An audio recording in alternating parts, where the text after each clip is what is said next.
একে অপরের প্রতি ঝাঁঝালো বক্তব্য দিয়ে শুরু হলো নির্বাচনী প্রচারণা। তারেক রহমানের ক্ষুরধার যুক্তিতর্কের বিপরীতে শফিকুর রহমানের সমসাময়িক সমস্যার বয়ান। তবে বিশ্লেষকরা মনে করছেন রাজনীতির পুরনো বয়ানই ফিরে এসেছে, শুধু চরিত্র বদলেছে।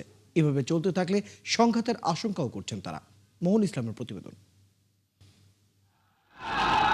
একসময়কার জোটসঙ্গী আর বর্তমানে অচেনা জামায়াতি ভোটের মাঠে প্রতিদ্বন্দ্বী বিএনপির। জামায়াতের ভোট চাওয়ার কৌশলকে কড়া আক্রমণ করে প্রচারণা শুরু করেন তারেক রহমান।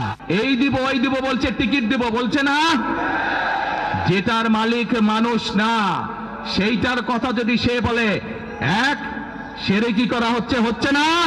আরএফএল চেয়ার বলে চেয়ার মানে আরএফএল চেয়ার ক্ষমতার নয় সমতার চেয়ার।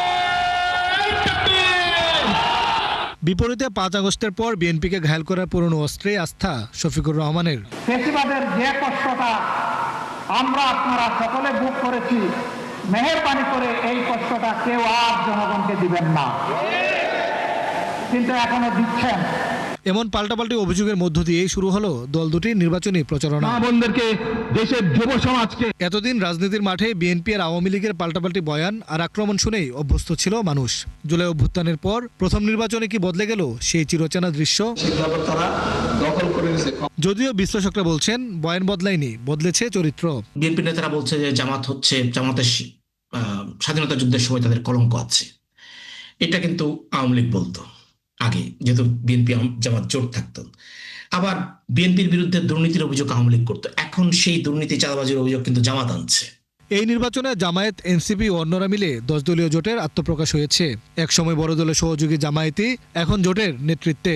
স্বাধীনতার 5 দশক পর নতুন এক চিত্রের সামনে বাংলাদেশ। জামাত নিশ্চয়ই মনে করছে যে আমার নিজেদেরকে কনফিডেন্স সেটা ভোটের স্বার্থেও দেখাতে পারে বা নিজেও বিশ্বাস করতে পারে যে তার মধ্যে সেই কনফিডেন্সটা আছে যে সে ক্ষমতায় যাবার জন্য এবার একটা ফাইট দিতে পারবে। এবারে নির্বাচনে সামাজিক যোগাযোগ মাধ্যমের ব্যবহার অনেক শক্তিশালী। শীর্ষ নেতাদের বক্তব্য মুহূর্তে এসব মাধ্যমে ভোটাররা ছাড়াও পৌঁছে যাচ্ছে দলগুলোর কর্মীদের কাছেও।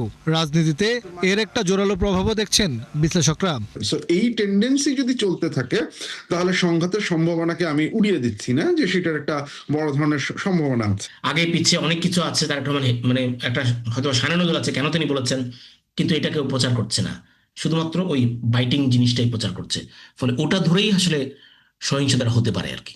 পাল্টাপাল্টি অভিযোগে রাজনীতি উত্তপ্ত হলে তৃতীয় পক্ষ সুযোগ নিতে পারে বলেও অভিমত তাদের।